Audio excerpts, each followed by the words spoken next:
Hi everyone, very nice to see you all here. Welcome to the BAL conference. We are already doing it for the second year, and this year it got much bigger. My name is Justina. I organized this conference together with Hana Čeferin, Urtė Špeirokaitė, Julija, Karim, Merete, Väin, and Miloš Vučićević. BAL is transdisciplinary comparative study of art and culture in two relatively remote focus regions, the Baltics and the Balkans.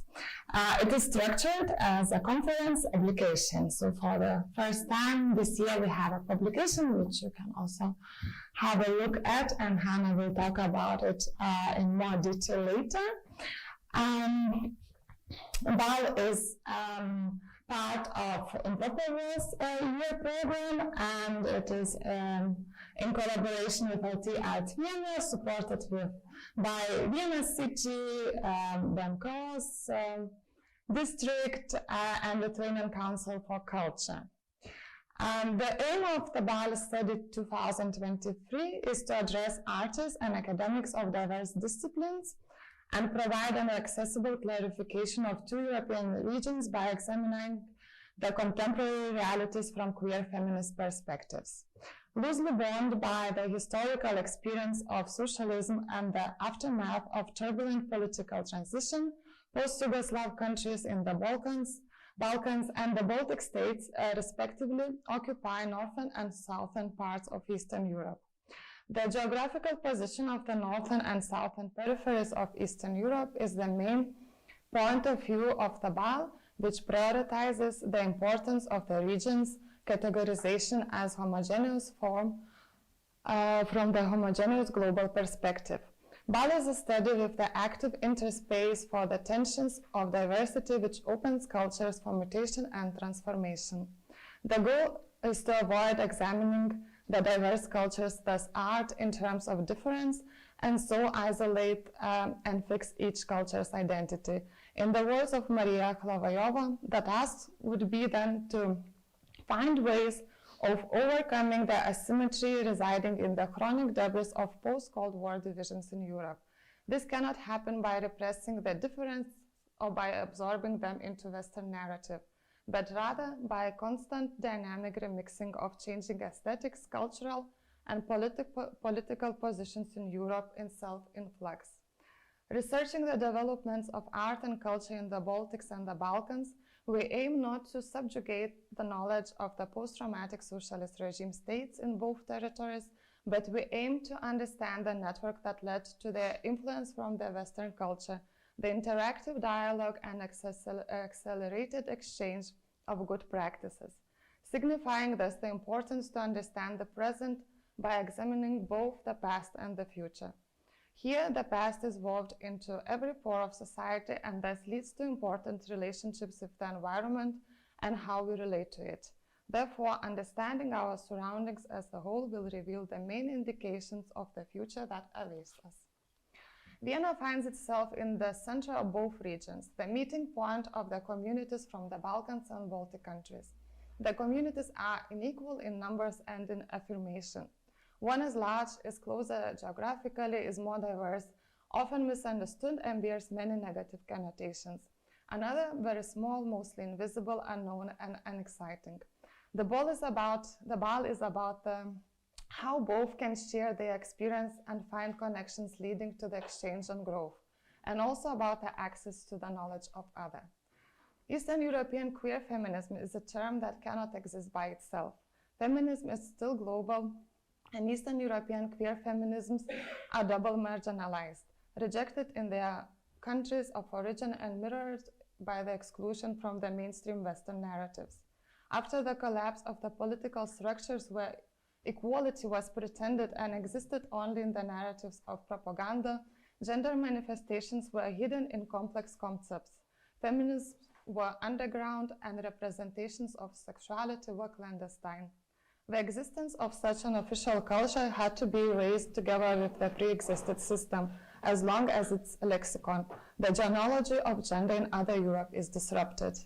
In the last 13 more years have been about creating itself and failed attempts to become Western, and finally getting on the feminist pluralist train. Those who refuse to contextualize themselves will be implanted into a context by someone else, and then run the risk of no longer recognizing themselves. The queer part, as in many other feminisms across the globe, is only slowly accepted in gender studies discipline and circulates the relatively closed art territories, which are paradoxically more open to outside world than to the societies that surround these territories. So this is about what it's all about this year. We will continue with the presentations today by Rasa Navickaitė, Sebastjan Brank, also Piret Karo and Zoe Gudovic.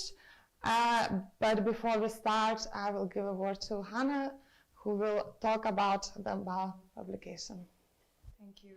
And from me, very briefly, before we start with the presentations, just to say, maybe I joined this year for the first time the BAL team, the Improper Worlds team here, because I co-run and edit a magazine called ETC magazine in Ljubljana, Slovenia, and our tagline is from the Baltics to the Balkans. So basically, we also try to kind of find connections between these two regions, explore it through contemporary art and through emerging artists.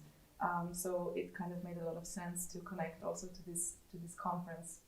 We made this publication, which you can also browse by yourselves.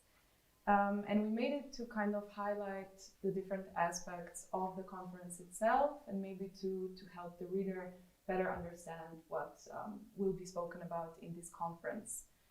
It was also made to present the discursive and cross-cultural art residency called Identity Paradox that was organized in Urtė in Serbia this summer.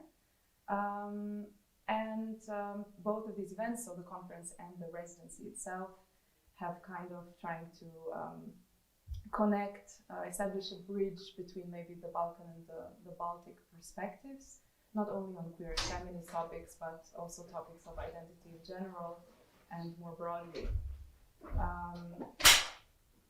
As Justina has mentioned, we've of course approached this topic through the queer and feminist perspective this year.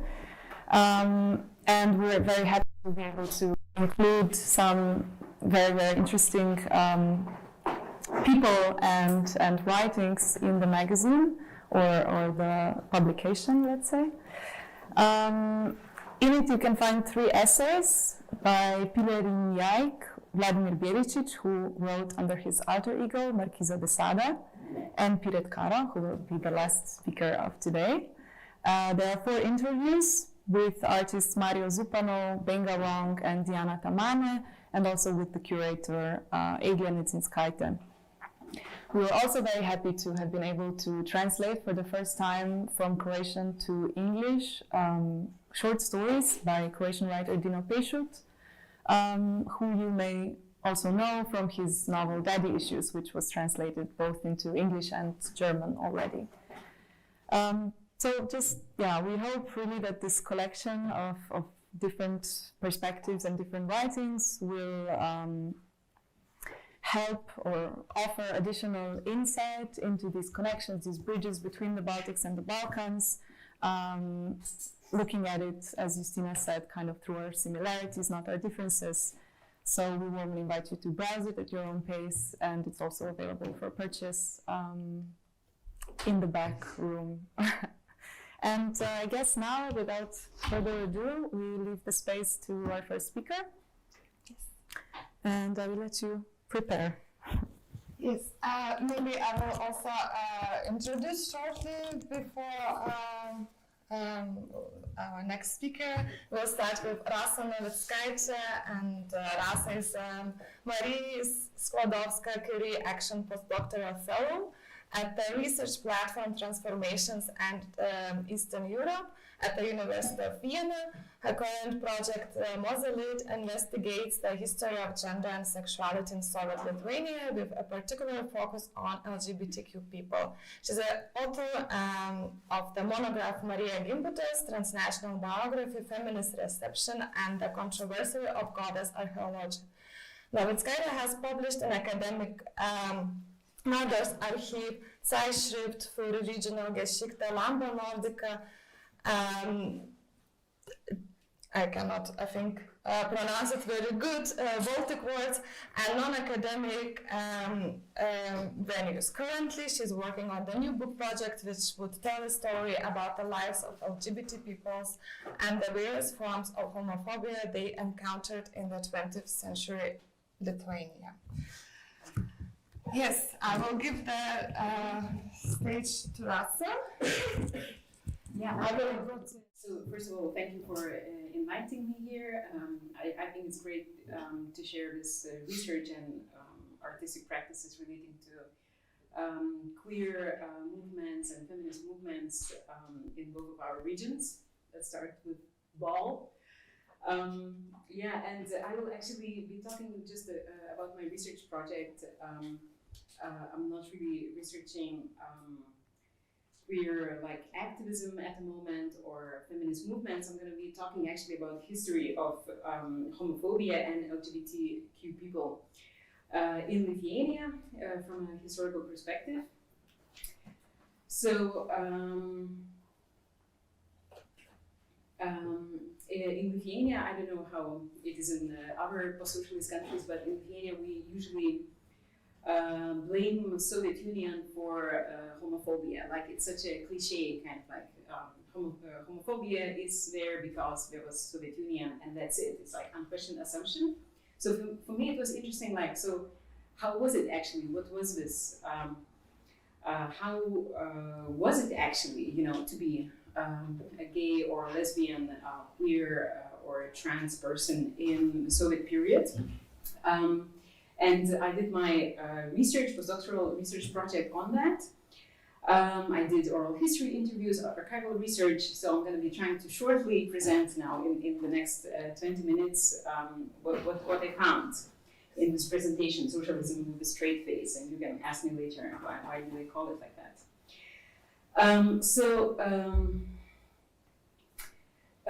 It's quite a well-known truth in Soviet sexuality studies that in the Soviet Union homosexuality was stuck, as it was famously said by Dan Healy, a well-known researcher in history of Russian sexualities, that homosexuality was stuck between Gulag and the clinic, so that it was criminalized and medicalized at the same time throughout the Soviet period. And it applies both to male homosexuality, which was criminalized, and female homosexuality, which was not really criminalized, but still had this association with criminality, underworld, and also male homosexuality throughout the Soviet period always was also pathologized, medicalized, despite being criminalized at the same time. So you could go to prison for that, and many people did. And this is actually not particular to Soviet Union. This is like a very modern understanding of homosexuality, and it's very much characteristic to the Western world, to state socialist Eastern Europe. I don't know much about for history of Yugoslavia, but I'm curious also to hear how was it there. So it's not a particularity of Soviet Union, but in the Soviet Union, it remained like that until the very end of the Soviet Union. So it remained medicalized and criminalized despite many changes happening, like in Eastern Europe, like very early, and in Western Europe and beyond. So when talking about Lithuania, I was kind of curious, was it, you know, always like that? And of course not. Like, it is a modern and quite recent phenomena, this medicalization, criminalization of homosexuality. And for example, when we look at the interwar period, we don't have much research done on that, like very, very little. But we have this amazing archive recovered from the photographer and painter Rasa Navickaitė, who documented her love affairs, like her love stories with other women in the interwar period and up until 1950s, really. So during Stalinism, and she left this like enormous archive of photographs of her being in all these like implicitly erotic situations with other women. So this is actually at the moment, to my knowledge, this is the only really archive of queerness in the Soviet period in Lithuania up until the 1990s. So we have a lot on homophobia, but we have so little on queerness.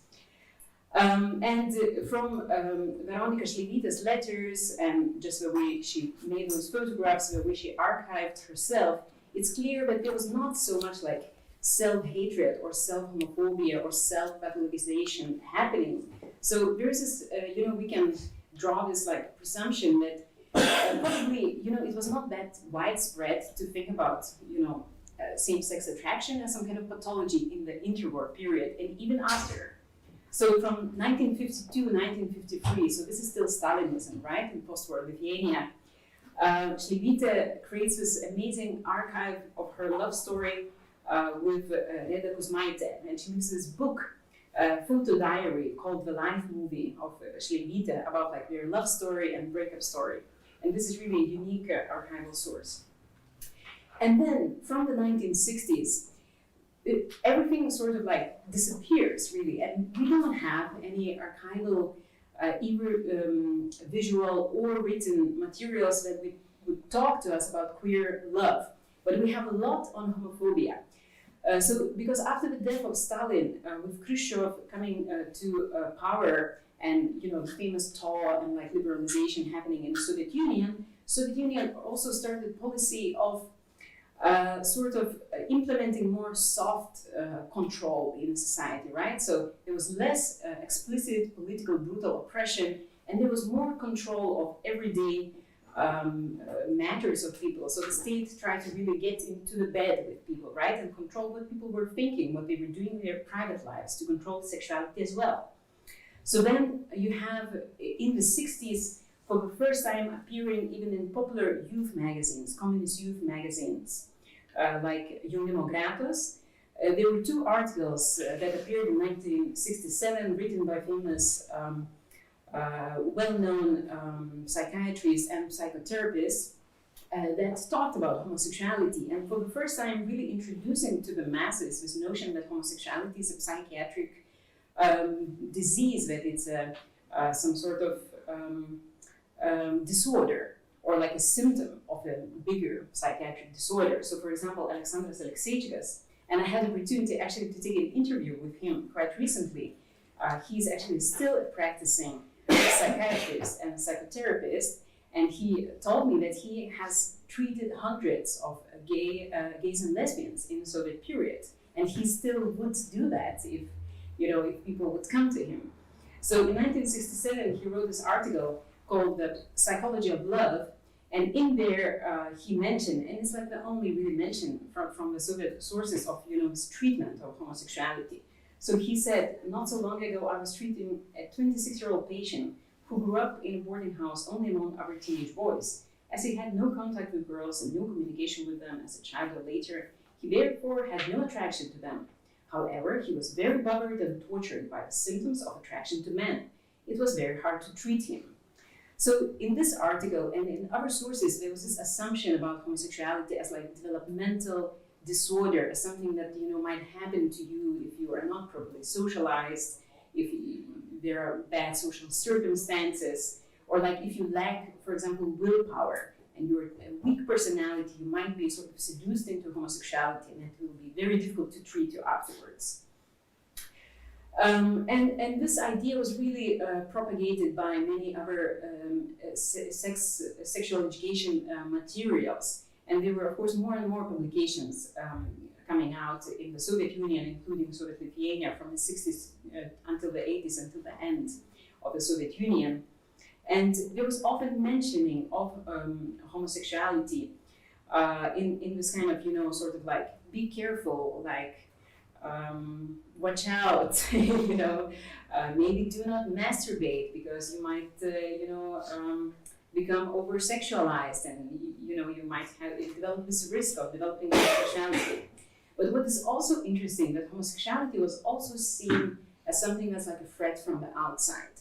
So it was not only like your own like psychological deviance, but it was also this like threatening other, the homosexual or the pederast, like this sort of a character that could seduce those pure heterosexual Soviet youths into becoming homosexual. So, for example, in the book, this is a book with this beautifully masculine boy at the bottom right, book Vyras, be a man. And in this book, there was this famous passage that actually has been translated into so many languages in the Soviet Union. And it's actually from a Czech sexologist. It's a quote from a sexologist from Czechoslovakia.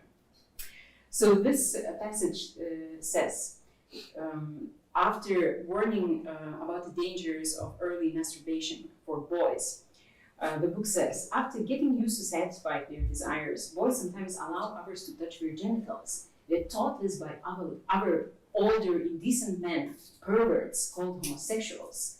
Do not submit to this temptation. Avoid such types because they harm you very badly. They will cripple you. So there is this threat from the outside, right? Of this, some kind of like this persona, as Michel Foucault would say, right? Homosexual is a certain type of like persona, personality, a character that's like out there and is threatening society, the social order, and heterosexuality. And of course, because in Soviet discourses, this tension between homosexuality being like a psychiatric disorder and a threat from the outside, it always remained. And it allowed for this simultaneous medicalization and criminalization to remain in place. So while in Western Europe and in state socialist Eastern European countries, such as Czechoslovakia, Hungary, Poland even earlier, Bulgaria, in those countries, homosexuality was decriminalized in the 1960s already. But in the Soviet Union, it remained criminalized, and this criminalized in the 1970s and 1980s. And for example, here I have some examples of forensic manuals for forensic specialists on how to detect sexual crimes, including homosexual sexual activity, and how to prevent it, how to treat it, and of course how to persecute it in a criminal way. So homosexuality, male homosexuality, was really persecuted by the state, and what I saw from my own interviews, I know that people were also blackmailed by militia, police at the time, and not necessarily always put in prison, but just blackmailed to extract money from them, to threaten them, to make them, tell about crimes that other people committed. So just to manipulate people. But of course, sometimes also this possibility to apply homosexuality as like very stigmatizing label was also used for political means. So this was very rare, but there was this very infamous case in 1977 of the famous Lithuanian dissident and human rights activist Viktoras Petkus, who was accused of pederasty. So according to the article 122, and interestingly of the second part of this article, so it was not only about same-sex relations, but same-sex relations with an underage person, right? So really implying this pedophilia, right? Which was even more stigmatizing, right? So Viktoras Petkus was a prominent dissident. He had already twice been in labor camps in Siberia for various so-called anti-Soviet activities. And in 1976, he started organizing with colleagues from Latvia and Estonia a Helsinki group. And you might have heard of Helsinki Accords. Those accords created this possibility for, created the situation, let's say, for people in the Soviet Union to come up with groups to how to say, observe the human rights situation, right? So do this kind of self-observation of the situation of human rights in the Soviet Union.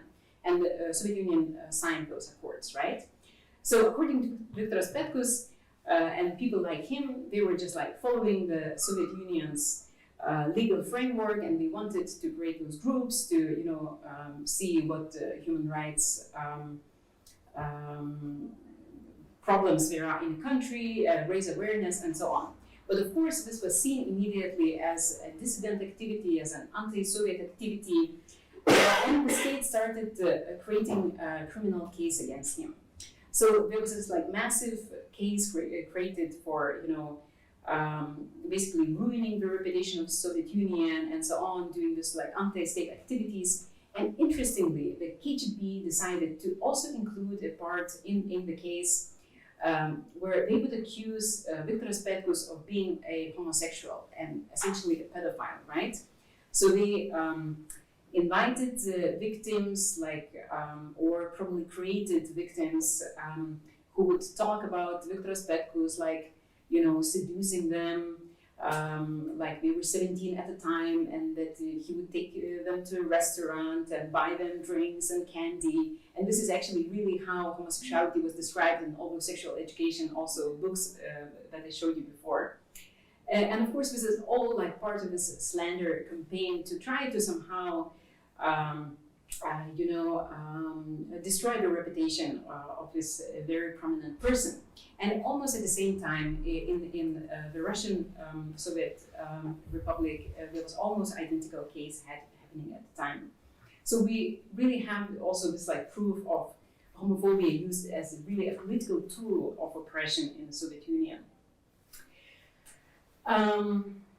So we have a situation of like the simultaneous pathologization, medicalization, criminalization, which lasts until the end really of the Soviet Union. Not much is changing. You have books like, for example, Meilės vardu, In the Name of Love, in the left corner, that's published in 1984. That's a translation of the Latvian book, actually, where again homosexuality is like implied as to be like very heavy perversion, very bad thing for you, and like this is a book that's extremely popular. Like almost every household in Lithuania has this book, and this is in 1984, right? Like in 1989, when perestroika is happening, like many previously, you know, untalked topics are really coming up to the surface. Still, like there's like one article called The Same Sex, and in there, another sexologist is still claiming that, you know, homosexuals, like 40% of homosexuals are also pedophiles, like beware. So not much really is happening. And even, and homosexuality is actually decriminalized in Lithuania only in 1993. So it took also 3 years in independent Lithuania to finally decriminalize it. And it was mainly done due to the international pressure to do this.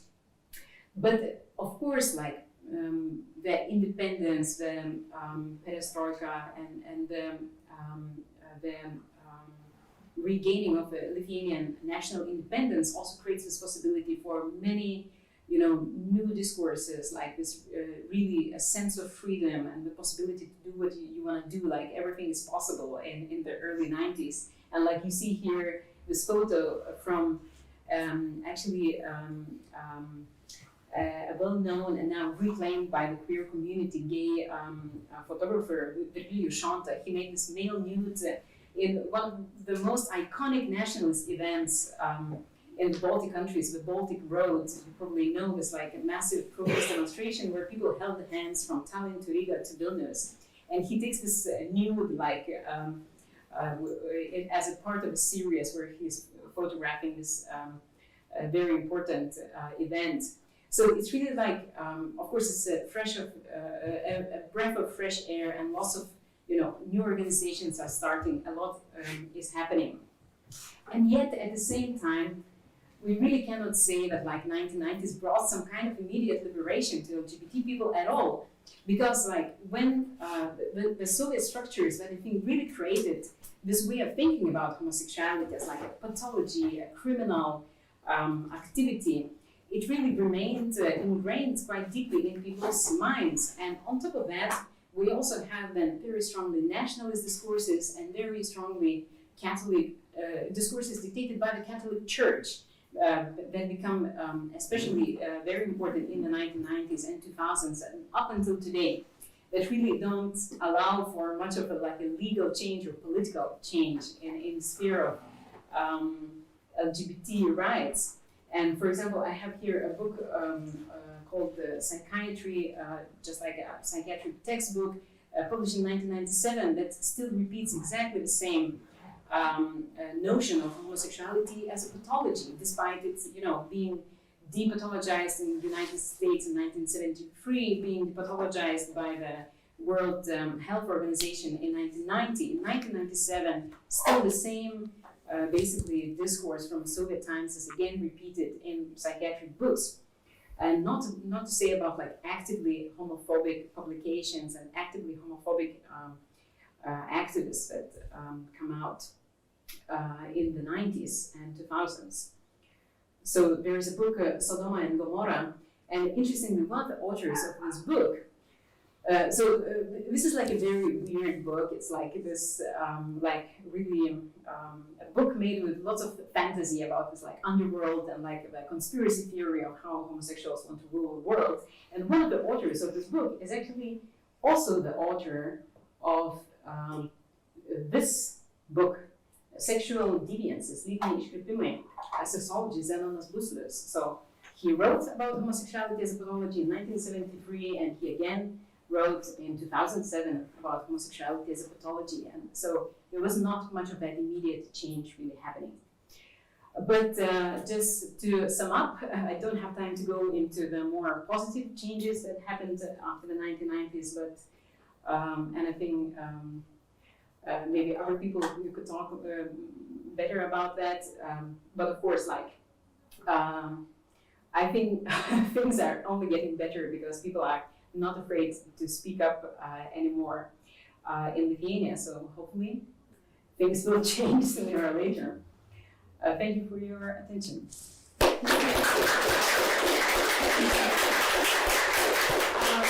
we have Sebastjan speaking, and after we will ask you to come back together and we have some questions.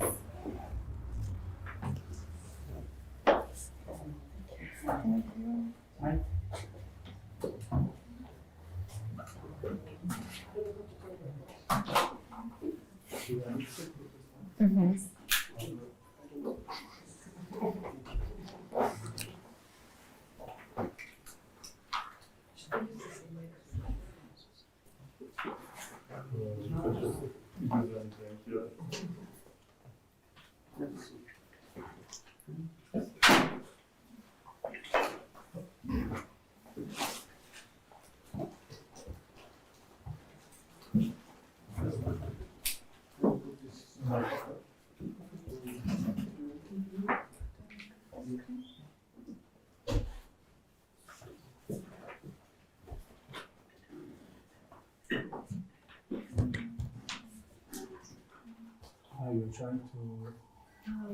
I want to make a full screen for you. Full screen mode, yes. And there you can also slide. Okay. Always. You can maybe take the seat. Yeah.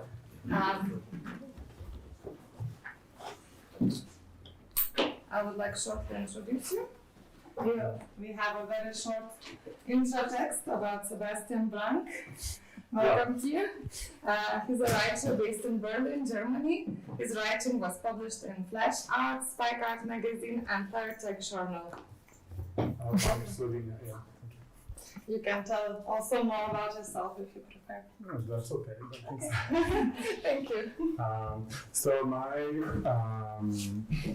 talk or whatever is not so much grounded in empirical, reality. It's focuses on film, but I hope it's still going to be interesting for you.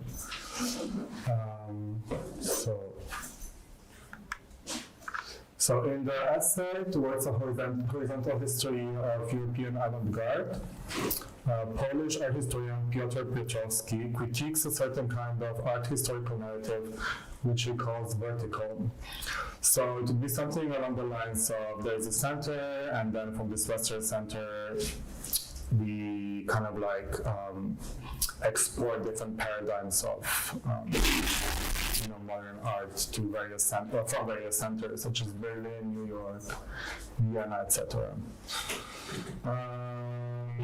So the art center determines a specific paradigm, and the art of the periphery is supposed to like adopt this model of the center. And he's critical of this, let's say, art historical paradigm. But what I found interesting in this essay, more so than what I just mentioned now, is that Vučićević kind of like complicates this idea that the Eastern European is this absolute other with a capital O, and he calls it the not quite other. So let me read these two quotes from the essay. In terms of the orientalization of the other and its art history, the positioning of the non-Western or non-European differs a lot from that of Central or Eastern Europe. The non-European other is a real other, while the Central or Eastern European other is a not quite other or a close other. And then he kind of like elaborates this by saying, in modern culture, however, the place of the close other is on the margins of European culture, outside the center, but still within the same cultural frame of reference. While the place of the real other is determined not by the strategy of marginalization, but by that of colonialization.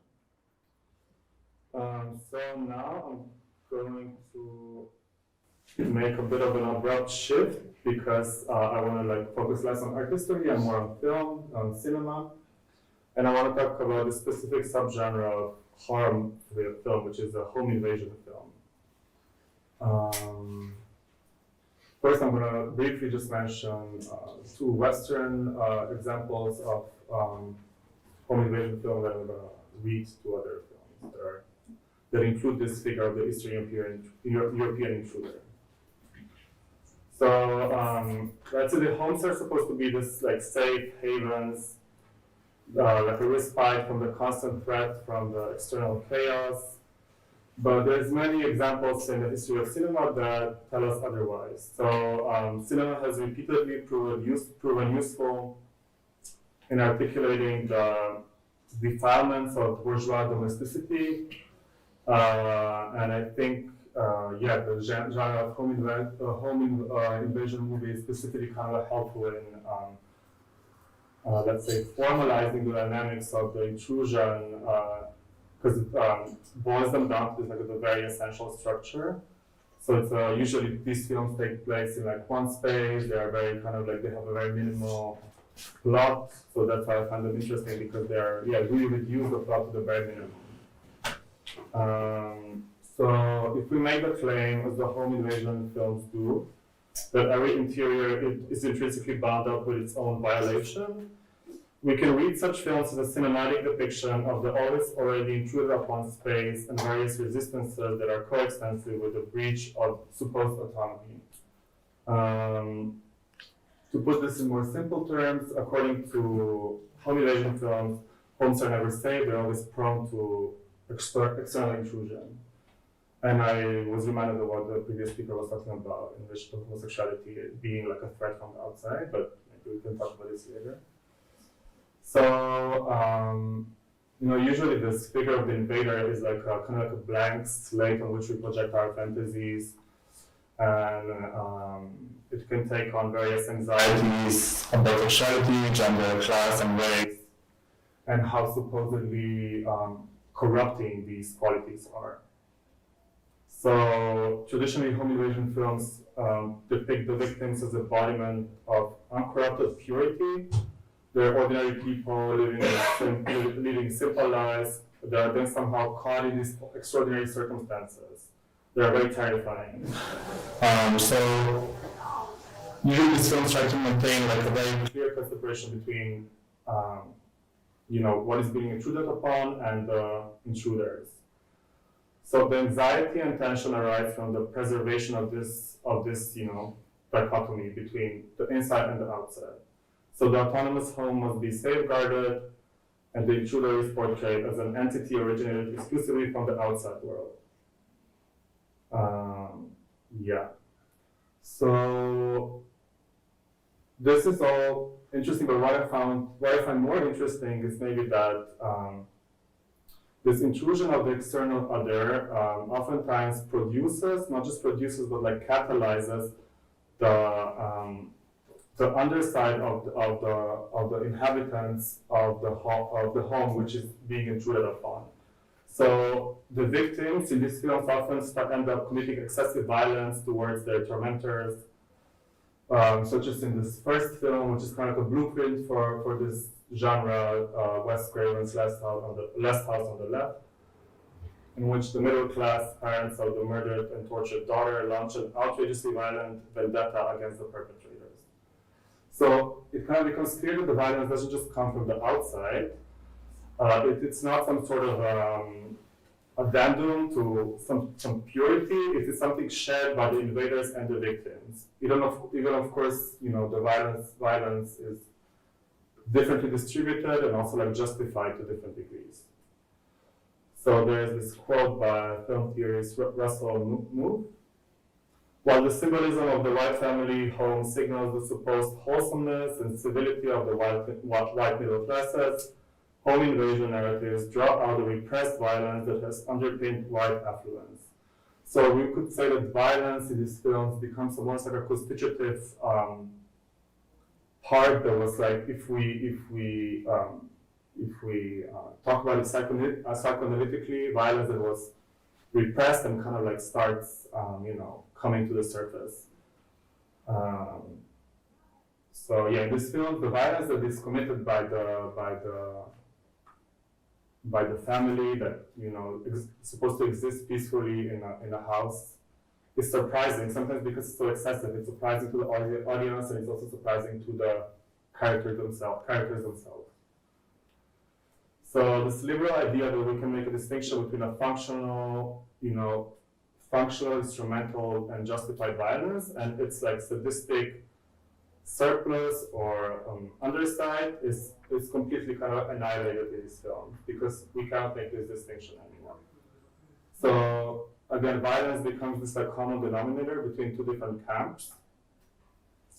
Of course, used to in different ways. Just quickly, I want to just quickly mention this other film that you can see on the right. It's like it's a bit of a B-side film, very campy, not a very well-known film. But in this film, has a very bizarre premise. This like very affluent, wealthy widow gets trapped in her private elevator inside a house, and then a group of young vandals starts invading this house, and she's not able to exit this golden elevator. So it's a really weird film, kind of like trashy, but it's fun. It's funny. So again, the intruders in the films are all kind of like portrayed in this like there's like they're racialized. They're kind of like their appearance is very unkept. They're not.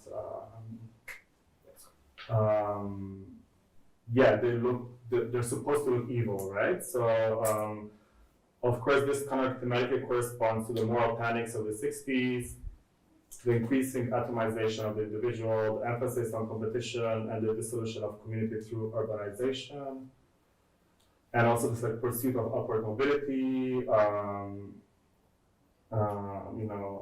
rewarding here as a Machiavellian behavior, so trying to like compete, and at the same time disregarding any kind of like ethical, any kind of ethics. But what I found interesting in this film is that this antagonism is not so neatly. It's not two different poles parties fighting with each other. Because also the protagonist herself, this lady, is very despicable. She, at one point she says, you are one of the many, she says to the intruders, you're one of the many bits produced by the welfare state. What so much of my tax dollars goes to the care and feeding of. So she kind of like positions herself as like morally superior and also economically superior figure. You really don't take pity on any of his characters. You don't sympathize with the intruders, you don't sympathize with his protagonist. So here I have this quote by Slovenian philosopher Alenka Župančič, which I thought was kind of like very relevant to what I'm saying now. The Marxian point is that social space is divided in an antagonistic way. It is not simply composed of classes as positive entities struggling between themselves, but involves a fundamental negativity or divide that structures the very space in which classes appear as different classes. So maybe if this is a bit abstract, I could also say that both parties are somehow implicated in what exceeds them, again to different degrees and with different consequences. So now I want to go back to this notion of the not quite other that I was talking about at the beginning. And we could say that we could generalize a bit, of course, but we could say that this figure of the not quite other is present in all home invasion films, meaning that they all tease out the commonality between the two parties. So it's not about myself versus the other anymore. It is not this autonomous other that attacks me, but there are always moments of partial identification, imitation, and shared violent impulses. So these two next films, which are not great films, but I think they're exemplary of what I wanted to talk about. This figure of the not quite other is made explicit by the figure of the Eastern European invader. So it's interesting to look at the non-American home invasion films. This film is Spanish, for example, because there's often this like social, cultural difference between the attacked and the attackers, personified in these two cases by the figure of the Eastern European. So, I mean, this figure of the Eastern European is a very slippery kind of like figure that in general, the category itself is very slippery. For example, Jakub Mikołowski says, Eastern Europe is a place that barely exists at all, except in cultural memory. So I think in these films, this category lends itself very easily to be portrayed as like as this uncanny figure. So I'm going to try to explain what I'm trying to say now. So the plot of this film is that there's this bourgeois, wealthy Spanish family. They just moved to this very wealthy palatial house. It's kind of like almost like a secluded neighborhood of sorts. And three hooded Eastern European criminals burst into their house. They hold them hostage in their own home, and they perform various sadistic acts on them. Then it kind of turns out that these intruders are the same people that helped the movie company. So they are, they kind of insidiously infiltrated their home in that way. And also, at the beginning of the film, we see this family kind of like very condescendingly telling these people where to put the things. They tell them very kind of like in this condescending way where to put their golf set or whatever. So they're being very again the protagonist, the family, is supposed to be pure and invader porn comes across as very as condescending and almost like brutal in the way that they use language and words, but also the way that we hate towards other people. So it's interesting that the intruders speak Albanian in this film, which I would say is not an Eastern European country, but in all the synopsis that I found online, it always says, it's an Eastern European invader. So it's like basically, again, like kind of proving my point that this is just like a weird mishmash of whatever the West projects onto this category.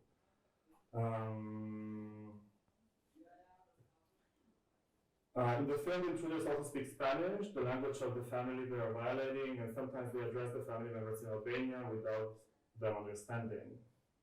So, Kidnap, this film, elicits fear by exploring both the commonalities and distinctions between the invading intruders and the victimized homeowners.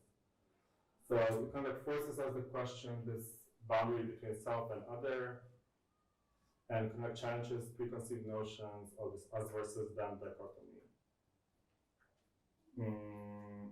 Because as the narrative unfolds, and I don't want to justify the violence that these people, perpetrating on the family members, but we get to see them as we get to see their moments of vulnerability and confusion and desperation. They're not like, yeah. So I guess we can ask a couple of questions with this film, which is, what kind of silent structural violence has the bourgeois family been perpetrating in the Madrid gated community all along? Can the dynamic between the invaders and the family formalize this class struggle? The Eastern European intruders are certainly portrayed in a stereotypical and harmful way, but how can this portrayal be symptomatic of the way the Eastern European is both an invader and a familiar presence at the same time? And again, this is not a moralizing argument I'm making. I don't want to justify their misogynistic, heterosexist, patriarchal violence. But it's interesting that we sympathize with the violated family, but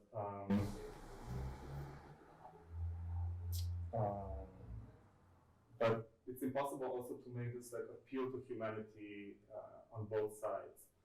So I guess what I'm trying to say is that the figure of the Eastern European intruder not only brings out the projections that the West has on it, but forces the West to reckon with its own entanglement with the margins in its immediate vicinity, namely with the what Piotrowski called the not quite other.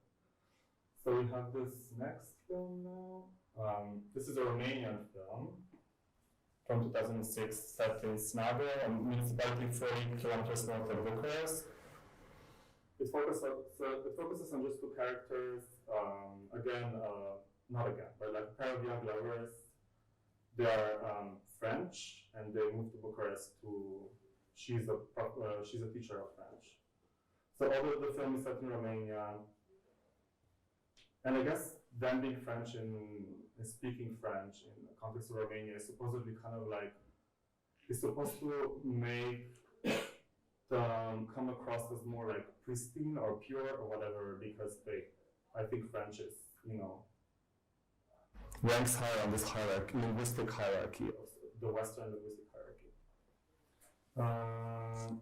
So on a quiet night, their home is attacked by anonymous intruders, and they kind of like struggle to figure out the nature of the attack.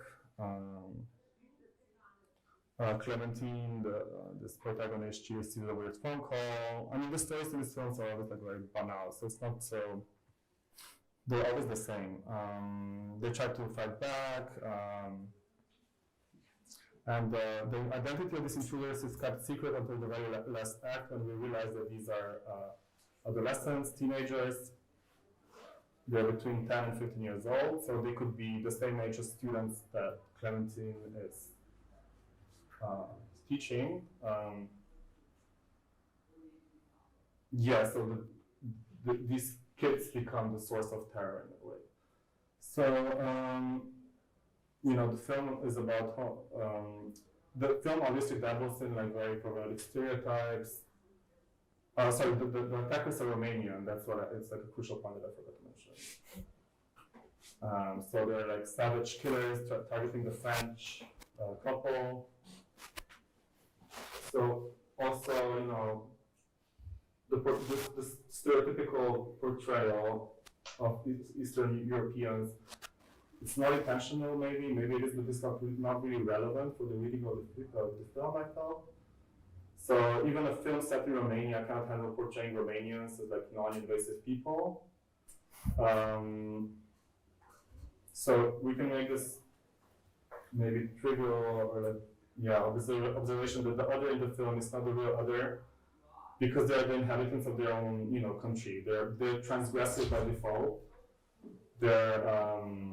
But they're seen as like out of place in their own country.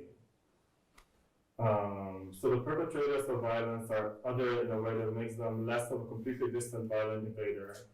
They pose a threat in their homeland and also a threat to the French couple. But being Eastern European and children, they could potentially act as an addition to the most, they could play a very intimate part of this childless family that we see in the film. They could be their own children. So this is what makes their presence specifically uncanny in the film. So there's this quote by film scholar Matthew Fiddler, who says, "We see how and why the presence of the other makes everyday life uncanny. But often home was uncanny long before the other arrived. It simply brings out the pre-existing cracks, the social-cultural fractures of a particular time." So the very bourgeois existence of this French couple in Romania is seen as a threat. The point is not against the relativized violence that happens in this film. And say that both sides are equally affected, but more than the figure of the Eastern European other is symptomatic of the foreigner that is also kind of like very intimately familiar to the West. Now, I would like to conclude by bringing in this concept of this very concept that originates in Enlightenment philosophy, concept of negative freedom. So it's not a freedom to something, but it's freedom from something. It's like fending yourself out from any kind of like external threat or external interference, whatever you want to call it. And I have this quote by philosopher Luz Delir, who says, "For property is the realization of negative freedom in an object such as a lipstick collection, from the usage of which we can exclude everybody at our will. Universal commodification is the ultimate project of neoliberal capitalism. Negative freedom is the paradigm. Negative freedom is the paradigm. Is it built on and the key to understanding it. Its universal law is the right to property as the manifestation of negative freedom, extending to everything, including thoughts, feeling, bodies, and the replacement of all social relations with commodity relations."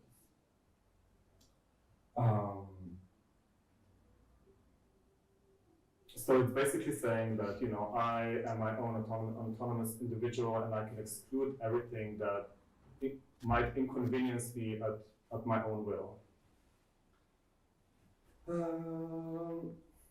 So I guess what all these films that I presented now make very clear is that this, supposed autonomy of this bourgeois domestic space is always bound to collapse. So the autonomy of the private sphere is bound very tightly with its intrinsic abolition. So they could also act hyperbolically as this as the impossibility of ever achieving this negative freedom.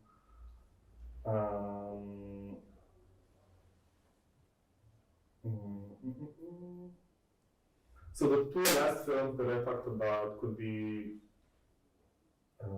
read as the West's constant disavowal of Eastern Europe, which will inevitably lead to a reckoning with the West's own complicity with and within the margins.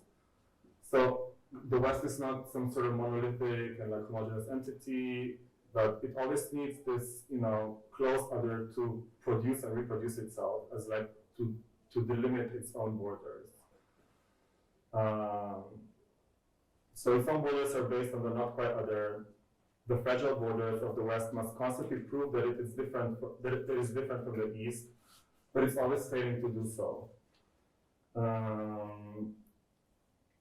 So again, what makes these films interesting to me is that the dynamic doesn't just revolve around this non-corrupted subjectivity that is then kind of like spoiled by the external threat and the intrusion of the other.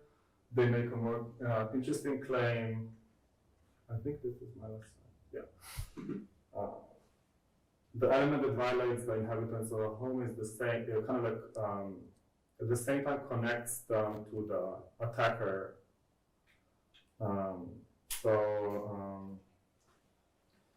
Like a Trojan horse, mundane negativity will sooner or later tear down the doors of any Western fortress that tries too hard to be left alone, insulated and inconvenience-free. Yeah, thank you.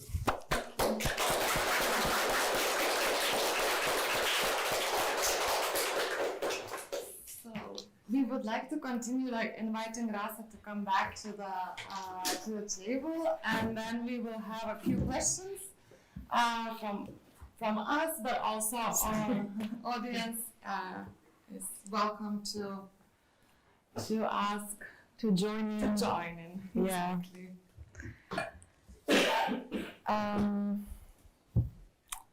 So maybe we can start with you, Rasa, since your presentation was the first.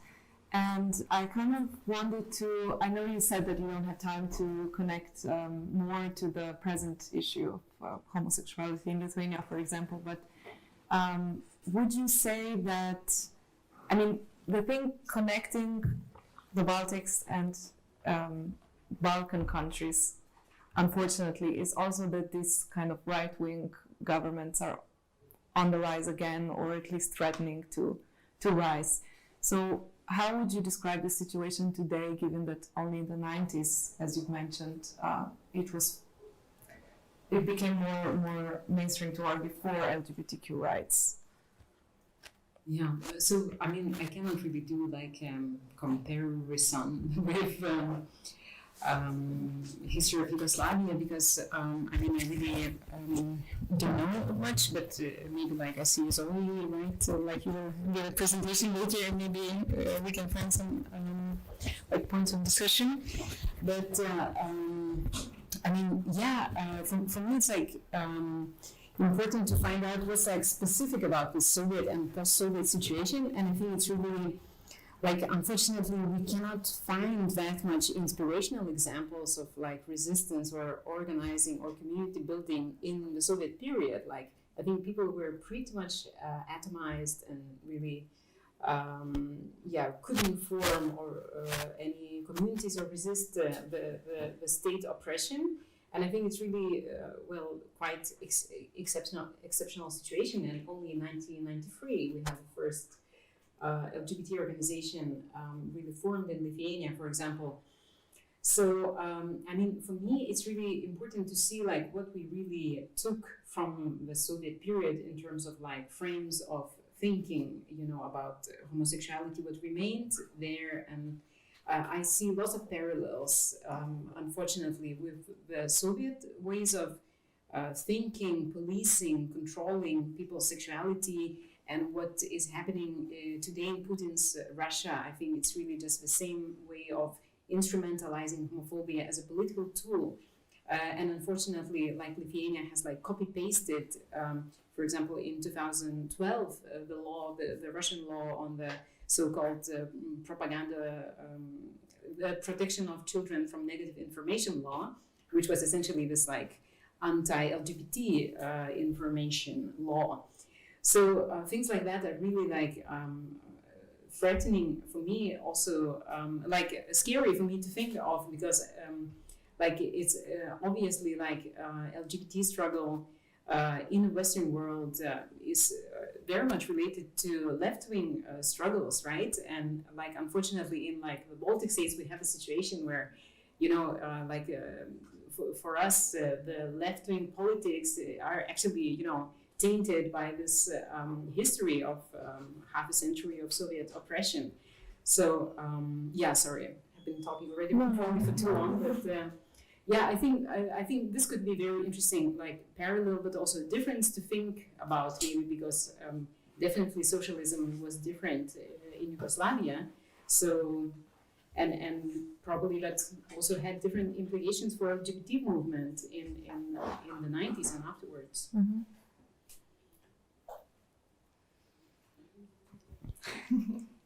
But so we can continue to the questions to Rasa, and maybe I will ask the next question is so you're also active in Lithuanian cultural scenes somehow. Yeah. I don't know at how much, but still active. And could you elaborate on this, that queer artists in the Lithuanian culture scene are still underrepresented? And I also heard this opinion that that there is no need to kind of like specify the representation of people, but it should be just everyone is doing the same thing, and there is no need to like name certain people like being present in a cultural scene in the events happening. If you know what I mean. Mm-hmm. Well, I'm not really like a specialist in the art scene, Lithuanian art scene. I cannot really very, I cannot really comment like to full extent. To say like, oh, there is enough representation of LGBT issues or not. I mean, I do think that actually queer art is quite strong in Lithuania. Like we have some really great,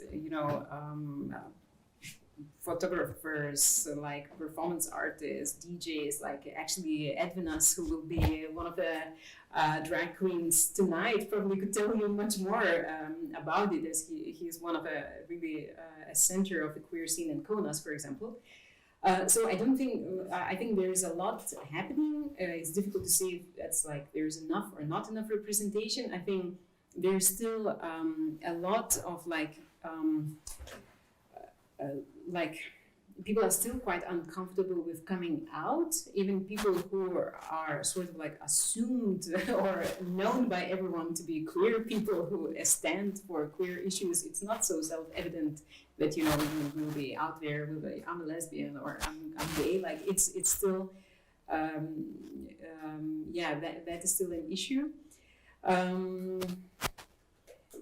So I don't know if that answers. Yes. But I think it's interesting when we talk about representation to maybe address also what Sebastjan was talking about, and the fact that there is this negative representation, or at least very conflicting representation of the queer community often. And it does happen in horror film, as you've mentioned. So I'm curious to know if you can somehow see a connection between this queer intruder, perhaps, or how that is represented in film. If you... Yeah, I mean, I have a very ambivalent relationship to this concept of representation in general, because I think,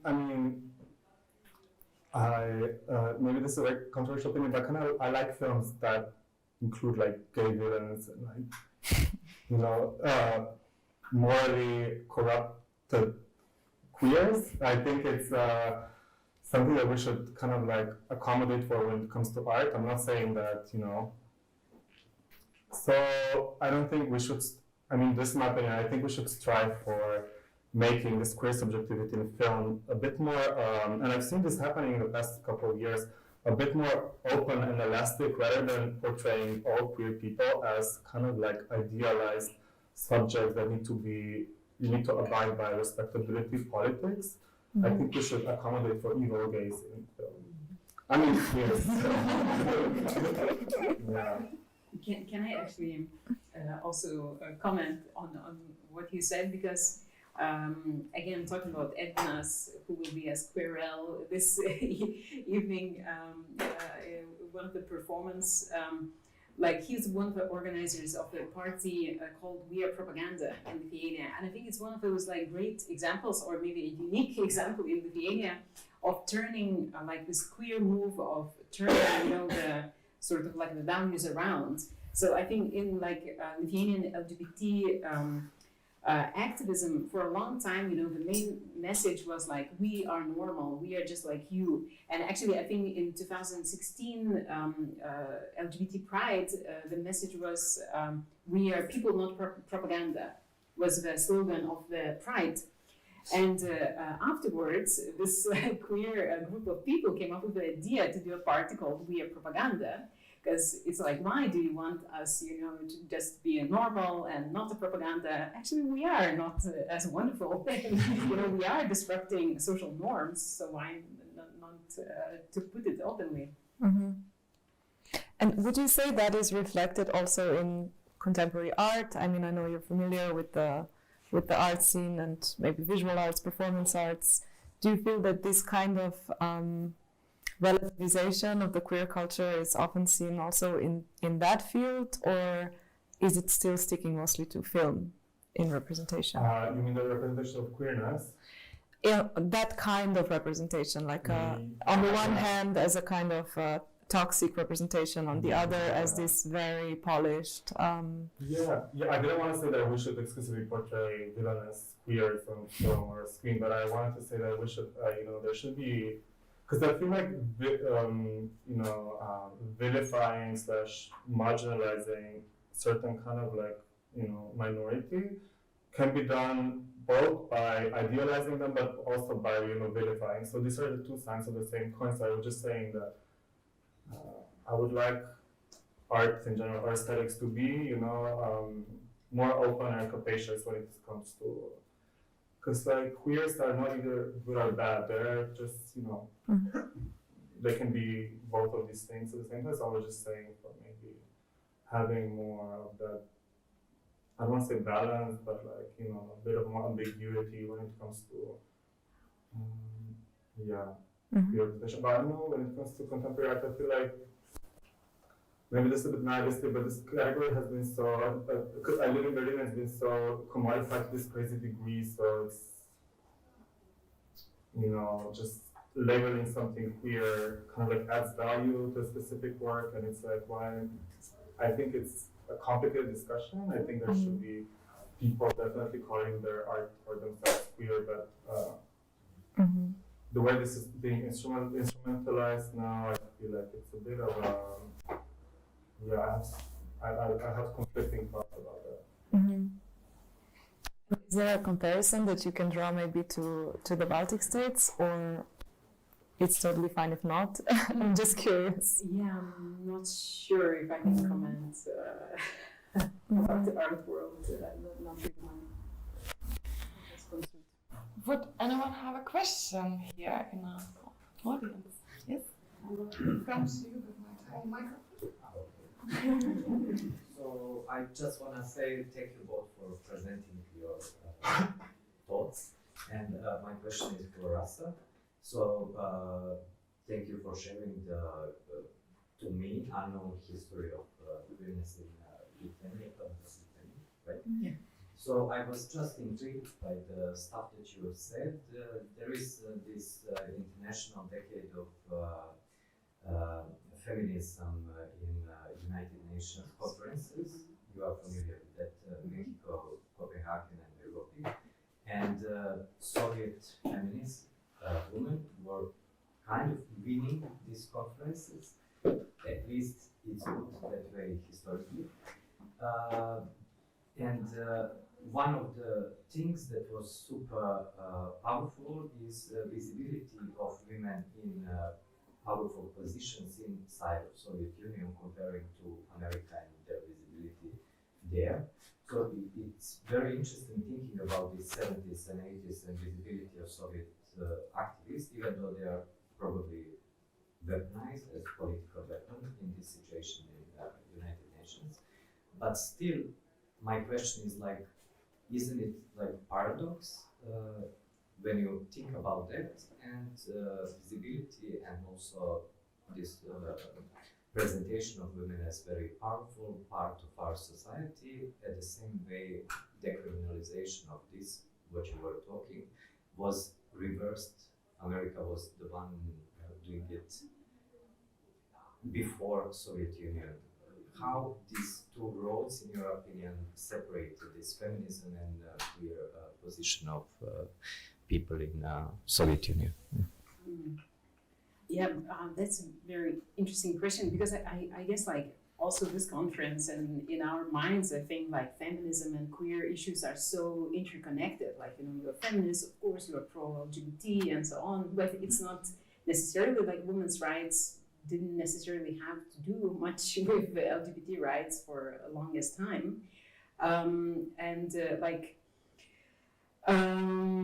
I'm not sure how to comment on that, like the visibility of women in like important positions in the Soviet Union. Like in the Soviet Lithuania, I know there was one deputy for foreign relations who was a woman. I think that was the only person having a high important political role, and pretty much still like quite more representational than actual power or decision-making role, actually. So I think women were pretty much excluded from any kind of decision-making in Soviet Lithuania on a political level, and Soviet Union as a whole.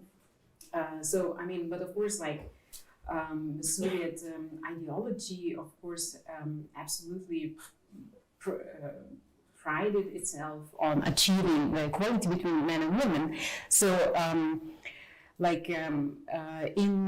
those like also sexual education manuals, like I have shown, you would have, of course, also like a chapter on men and women and gender roles, and you would have like long paragraphs about how wonderful it is that the Soviet Union has achieved gender equality and women are just, as powerful as men and can do everything.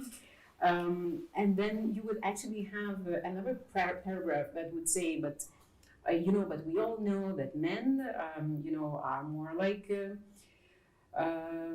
we expect men to be courageous and brave and to earn the money, and women should still be mothers and stay at home and take care of them, for the cozy home. And there was still really many unquestioned assumptions about what masculinity is and what femininity is, and they're very strong and very unquestioned, and there was not really openness for discussing the oppression of women in a country where the equality has been already achieved. So I think those real discussions have been really silenced in the Soviet Union, unfortunately. And just like when Lithuania became independent in the 90s and feminist movements started forming, like independent, not state women's movements started forming, what was interesting for me that like at first all those women's activists seemed to agree that like it's important to seek the political, economic and cultural equality of men and women, but very soon, like after 10 years, those women's activists and those organizations went completely different ways. So some of them became very right-wing and some of them became very progressive because they started talking about issues such as abortion, issues such as LGBT rights. And then it appeared that while everyone agreed that like, oh, it's important for women, to be empowered, people had very different ideas of what it meant. So just to answer it shortly. Anyone else would like to ask?